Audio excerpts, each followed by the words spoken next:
Mbote ba Congoman, mbote na ba oyo nyonso bazali libanda Congo. Vous êtes tous des Congolais.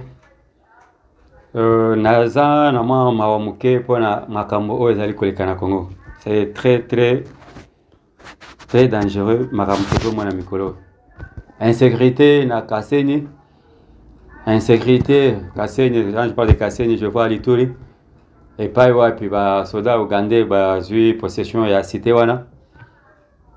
Insécurité na Calais, insécurité na Bukavu, insécurité presque partout à travers le Congo.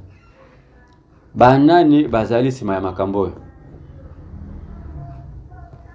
Des anciens policiers, des anciens militaires, des gens mal intentionnés, ou bien c'est juste une volonté délibérée de salir, ou bien qu'on rendre sale l'image du Congo. Je sais que braquage les a partout, vol les a partout, violence les a partout, mais toujours vivre Mikolo, na Congo central. C'est presque chaque semaine, na Kuluna, na braquage, Kinshasa, na Kuluna, na braquage, Nyonso et Sangani. Phénomène d'insécurité dans la ville de Kinshasa. Je crois, Yotomona qui samedi, pour Babilo Kongo et Komi, on dirait qu'il faut commencer à l'apologie. Il faut bien toujours comme ça, toujours ces peines-là, comme on a l'image. Peut-être que l'ingénieur a dit à Robanda pour l'acceptation comment ça s'est passé. Mais c'est très malheureux, très triste comment on a la réalité. Un père de famille a bimi nanda kwa ke musala, mais à zonginda côté. Sur le lieu du travail ou bien en route, bah travailler comme un chien. Na batuma ou bazana pour sambon. Voilà maintenant là où na lobaka que ba makambo ko sala pour l'état est tellement ébélé. Au lieu que to kaka solo oh ya ibi 1 million, oh ya ibi 5 millions. Bambongo iboyi bakawana ébélé wana. Il a fallu investir dans la sécurité. Et là je pointe maintenant la responsabilité du ministre de l'Intérieur. Na monyo sali communiquer ils ont convoqué ba agent ya cardinage. C'est bien. Mais moi je souhaiterais ceci. Na ba autorité et belé baza a on a vu province de Kinshasa. Beaucoup de députés, 4 policiers dans ministre, 10 policiers. Vice-ministre, 5 policiers. Président de l'Assemblée, 20 policiers. Tous ces gens-là, au bino déployés ou bien détachés dans le Bandar. Moussous Sokuta, on a chantier. Policiers, na basoda avant na chantier. Bazota la ciment na mabanga. Pendant ce temps, nombre ou bien effectif ou essengel pour na société et zokokaté. Conséquence yangwana. Quand je sais un peu d'analyser cette image, wana nazo zaka exemple comme moko ya limité. Vous trouverez que entre l'endroit tout le bani endroit où événement salamaki, c'est entre deux bureaux de la police. Vous avez un bureau de la police du côté à échangeur, na o yeza na sorti ou bien il y a triangle vers la première porte, il y a Fikin. Ces gens-là passent tout leur temps, il y a Kota la Mituka. T'as la Mituka, ton déplacement est belé. Ok, na triangle, Mituka est belé. Triangle na zone, la première porte à Fikin. Aux zongi koto na échangeur. T'as la Mituka est belé na bonto. Nde moussala wa policier vandeli. Effectif, les amouké. Ba OP bazawana. Insuffisant, tout le banin. Concentré na mahabwezanga tina. Kota la ba moto, kota la Mituka. Ko sécuriser ba chantier à bateau. Qu'on sécurise des individus qui n'ont rien à voir avec l'État. Au côté de 2-3 policiers dans la moto. Et pendant ce temps, recrutement, il fallait bosser le recrutement des policiers. Des gens qui raisonnent. Un nom qu'on ramassait des gens comme ça dans la rue. Conséquence, on est au bas au braquage. Au côté de la policiers, gestion Yabakan, dans la ville province de Kinshasa. Les camps de policiers, les camps de militaires. Qui doit rester au camp? Parce que ceux qui ont l'andé bien, ils vivent quelque part. Mais là, maintenant, c'est vite un débat. Nasina beta c'était na likambo batwayo kakangate. Nazongil sous na dossier on va faire une émission spéciale sur ça. Na ba spécialiste au batal comme ça la sécurité.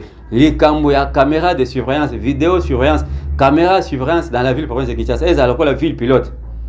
Vous faites ça sur vous implantez ça sur Kinshasa et puis vous déployez ou bien vous dupliquez na ba ville mususu. Parce que ndenge ba vidéo zo la kisapona makambo et Samina limité.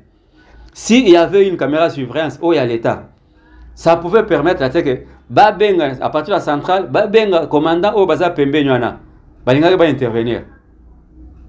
Si aujourd'hui vous installez des caméras sur la ville province de Kinshasa, na Boutou, na Moï, même embouteillage, il suffit seulement qu'un embouteillage est par exemple dans le quartier 1. Bobengi commandant au quartier 1, ou bien commandant za Pembe à quartier 1. Vous savez que non, Tinda Batu, Pembe à quartier 1, embouteillage est. Et la situation sera décantée dans peu de temps. De même pour l'insécurité, que ça soit la nuit, que ça soit les jours. S'il y a une équipe qui travaille la nuit, na centrale, ils ont contrôlé la caméra, la vidéosurveillance. Babanda sereye, il y a ça, il y a Boutou, équipe, il y a Moï. Donc, beaucoup zanga kokanga bato anate. C'est déplorable, comme on a bandé kokufa. Et puis, un autre problème qui se pose. Les policiers au Bastala na banque. Les policiers au Bastala na agence de transfert. Est-ce qu'ils ne sont pas aussi complices dans cette histoire? Les agents oyo, les agents cardinaux, oyo Bastala na agence à transfert. Est-ce que bayebi bakambo nate? Parce que qui vend la mèche? Nanya teka information que non mutu katel za na mbongo. Mutu katel memi mbongo. Mutu katel. Parce que ce n'est pas par hasard. Bato na ba magicien te. Il y a toujours des fuites d'informations quelque part. To mekana nuko analyser situation ezali kolekana est na biso. Wana nde ni tozana ngo. Lisolo to robeta lelo. Ya tokoti na moi mozindo ya makambo ezali koleka kuna. Vous verrez que ba mususu anda okima. Peut-être na kanambe moko okima parce que selon ba source il paraît akimi azana niveau ya Kenya. Mais qu'est-ce qui se passe? Pendant que RDC a osé l'accord, d'ici quelques jours, bientôt une dizaine de jours, dans une semaine, accord ils allaient signer entre les États-Unis et la RDC. Et c'est là maintenant que le problème se pose. Dans quelques jours, il y a signature accord, il se passe un problème. Là, j'attire l'attention parce que Tolinga Tabino, vous avez dit ba Congolais, nyonso baza côté à est. Oyo nyonso balandaki nanga. Oyo nyonso balandaki Sultani Makenga. Oyo nyonso balandaki Kanambe. Oyo nyonso balandaki Bisimwa. C'est le moment bozonga na voie normale, mutu na mutu azonga epai na ye. Parce que nous avons reçu comme information comme quoi ba Rwandais bazana kati a préparé opération au bango moko ba bengi effacer les tableaux. En quoi consiste cette opération? Le Rwanda se sent coincé. Vous voyez makambo tu le kansé assez makambo eleki kuna na ONU. Donc partout le Rwanda est coincé. Alors Paul Kagame dans sa stratégie il dit moi je ne peux pas accepter que na signé accord ou bien RDC signé accord na États-Unis, ngape na kati. Mais éthique à la zone d'ombre, c'est-à-dire les zones d'ombre c'est quoi? Ce sont ces inciviques, bah individus au bakendo zomindu qui na est. Bande wana ya ba voyu wana nyonso akona na ngana batunaye. Kagame aujourd'hui les traite d'une zone d'ombre. Et dans leur stratégie élaborée, bah lobby boye. Biso toko iko signé accord na RDC pour na kimia. Mais batu oyo ba constitue toujours menace pour le Congo. Et ceux qui menacent etikali pour na Congo, insécurité etikali une partie ou bien une proche résidence à insécurité etikali, ces gens ou bien le Congo va pointer le doigt sur le Rwanda, le doigt sur le Rwanda et États-Unis à roya côté melabiso. Alors pour en finir une fois pour toutes, mieux vaut tout naturaliser batwana. Quand on dit neutraliser, et ça que tu batongate pour la pongi. C'est-à-dire on doit t'éliminer physiquement. Et qu'on a bambiscade, et qu'on a poison, bino moko on a déjà babandi ko éliminer bako bango banomai ko ba gouverneur. Bako bando keneka bongo moko ti avant signature, pendant les accords et après les accords. Paul Kagame c'est ça maintenant en danger. Les lots qui RDC a signé accord na États-Unis. Batwana bakoye wapi? Museveni akolingata azwa bango. Alors, bango tout balobi que non, ce sont des pions et Paul Kagame. Est-ce que Paul Kagame a la place à Otia Batwana? Place exacte. Vous avez suivi le rapport au NBC à Sali. Makambo biso tolobaka chaque jour que le Rwanda est derrière ce qui se passe au Congo depuis 30 ans. Mais il y a des inciviques au bateau Mitou et Pola, au bateau Baliara, ceux qui ne fouffent pas Kagame, Bayaka kolobaka non. Oh non, insécurité, ce n'est pas Kanambe, ce n'est pas. Parce que y a une zone mais bateau. Il y a une zone mais ba gouverneur na Goma. Il y a bien un coup de gouverneur. Ce sont des administrateurs. Oh, il y a un administrateur Goma, oh, il y a un administrateur Bukavu. Nana no makabango. Ce n'est pas Kanambe. Oh, bah il s'agit que non, mon mari travaille en silence. Silence, on doit travailler en silence, Yangwana. Alors, là, je mets en garde tous ces gens-là qui sont à l'est du pays. Au Fandi Napoto, Baye Kopé Sombon, Okeno, Landa Bisokuna na Est. Ceux qui ont tu seras sur la liste noire, il y a Rwandais. Et puis, Bakolingate, beaucoup de Moko. Yango Bomoni Bazo multiplier la stratégie. Il y a des inconscients à Kinshasa, Bazo Kosabino. Batinde le mois 100 000 $, batinde le 58 $. Oh non, on rejoindre. Ceux qui ont il y a des sorts nayo, et ça lui va. Bomoni, ce qui se passe dans Braza. Braza, il va finir. Il a voté, le Congo Braza a voté contre la RDC dans le niveau Conseil de sécurité. Conséquence, États-Unis a la liste noire, il y a bateau, il faut voyager dans les États-Unis. Et puis, des deux, pression à l'équipe Maka Seguna Sassou a résilié contrat où il y a signé qui n'a Rwanda pour la paix sans moi. Moi, je me pose la question. Vous recevez les émissaires de Sassou à Kinshasa pour discuter de quoi? Parce que vous savez très bien que Sassou, c'est un traître. Vous recevez ces gens-là pour discuter de quoi? Il vous a déjà montré sa face. Quand il a donné ses terres en face à Maluku, il a donné ça au Rwandais. Il avait quelle intention?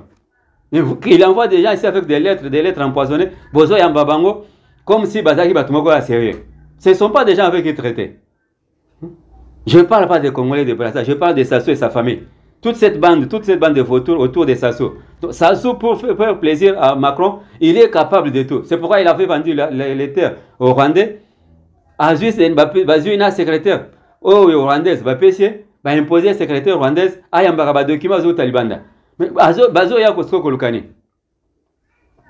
Bazo ya Kolukani na Congo. Va continuer à traiter na bango be alliance na Paul Kagame. Comme ça total le souk elle va mwapi. Je crois information est claire. Oh non, toyoka kité, boyoki, tolobi, boyoki.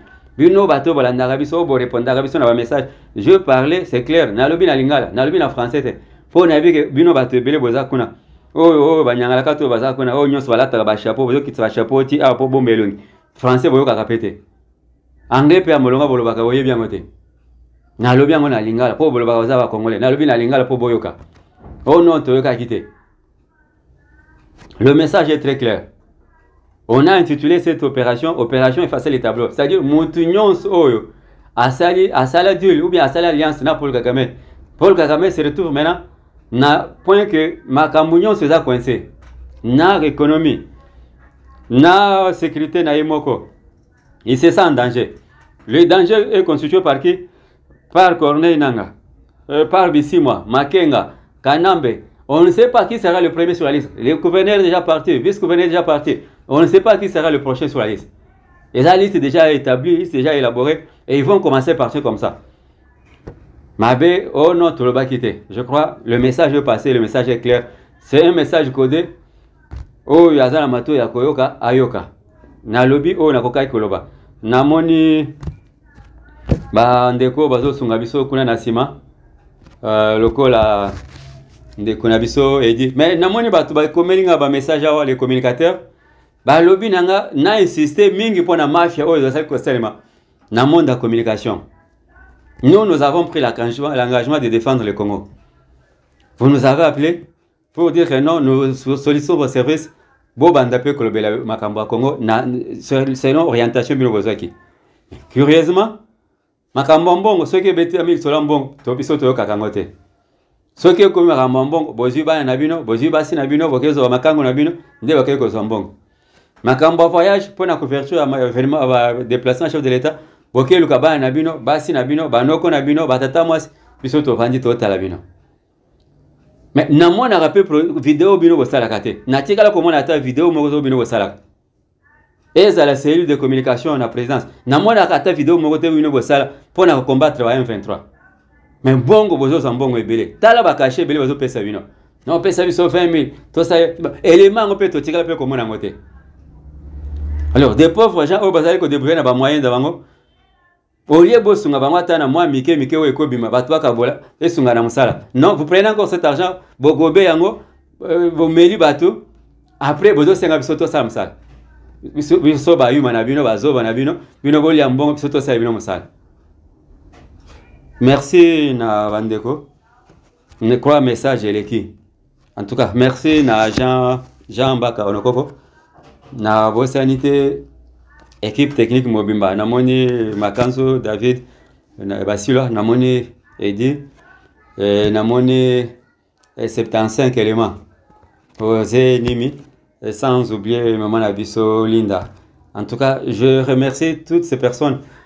Oyo Basunga Kabiso, de près ou de loin. Namoni lokola Maman Nabiso Loriane Kembo. Nzuzi, li passe Nabiso kuna na Suisse.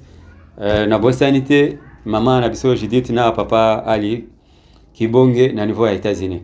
Je ne vais pas finir cette émission sans remercier ou bien sans dire ou bien félicitations ou bien merci na bandeko nyonso ya structure internationale la lumière des vies et pas Papa Nabiso Mbuta Nzala chante Toza Nabino je crois ba élément Nabino Ekoya.